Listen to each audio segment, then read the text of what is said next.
Hey guys, welcome back to this channel. In this video, I'll be showing you guys why you can't find the DLC code section on Zoom Press to insert the doll codes. So for the PC version, you'll be able to see it under codes here and then DLC codes. Enter the code and then press redeem.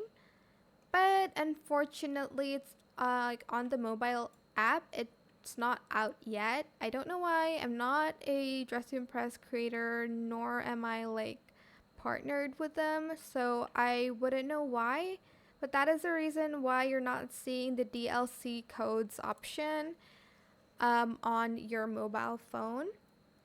So get a friend to redeem a code. Get a really super trusted friend that won't steal your code.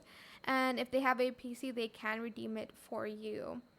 But that is it. I hope it was helpful for you guys. Don't forget to like, comment, share, and also subscribe to this channel if you haven't done that already.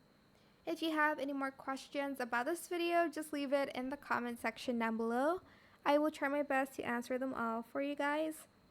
And if you found this video helpful, please click the thanks button as well. That is it. Thank you so much for watching. Bye.